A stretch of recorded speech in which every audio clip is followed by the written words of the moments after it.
In the last episode, we saw that Dolpopa ran away from home at the age of 17 in order to pursue his studies with his teacher, Keaton. After that, in only 1 month, he mastered the Dharma language and began meaningful discussions with senior monks.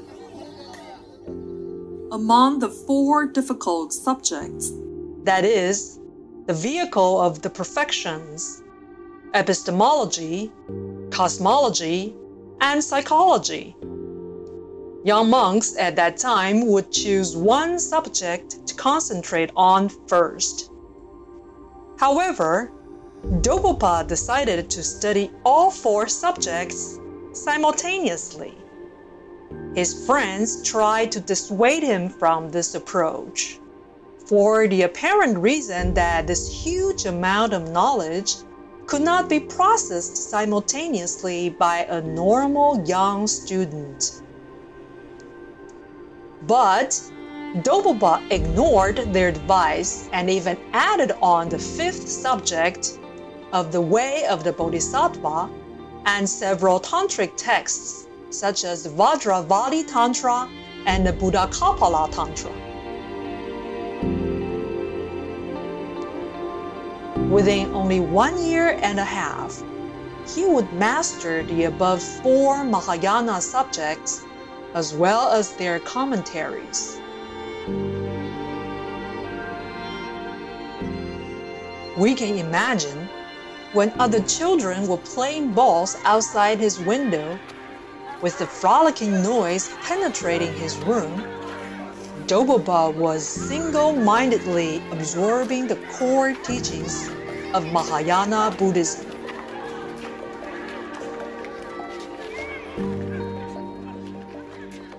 We will never know how many sleepless nights he had a burning candlelight as his only companion. The candlelight burned in front of his eyes, while the desire for knowledge burned at the bottom of his heart.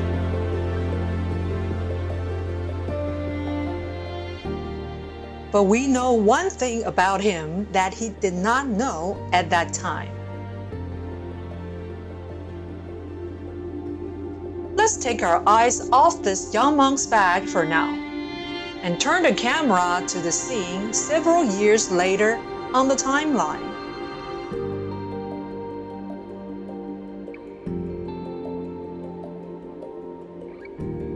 In only 4 years after he ran away from home, that is, when he just turned 21,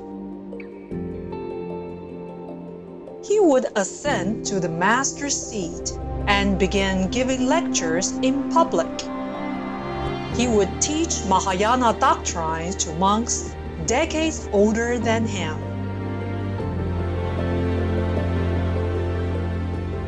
With that knowledge in our mind, let's turn the camera back to the young, studious monk.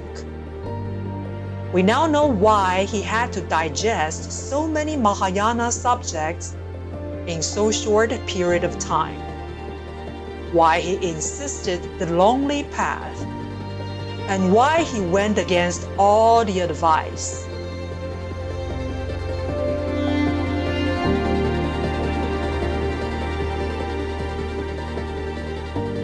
In 13,013, when Dolpopa was 21 years old, he held his first public teaching.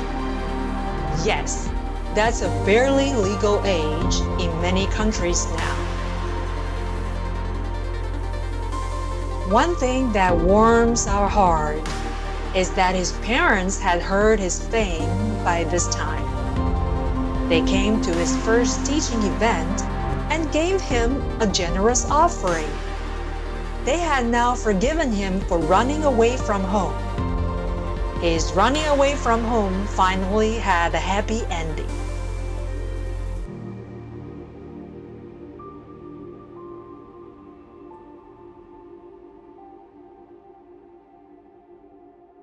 Another Jonang master, Taranada, says that during the preparations for Dolpopa's teaching debut, he went to the monastery of Tanak. For about 3 months, he studied the 5 treatises of Maitreya with the master Rinchen Yeshe. Organizing the 5 treatises of Maitreya is also a major project of Jonang Dharma volunteers, including comparing different translation versions and correcting the differences. The result will be available on our website at jonangdharma.org in the future. So, what's so important about the 5 treatises of Maitreya that Dolpopa had to go into a retreat to study? And what did Dolpopa learn from the 5 treatises of Maitreya? How did the treatises influence his future doctrines? Please subscribe to our channel, turn on the notification bell, and watch the next episodes.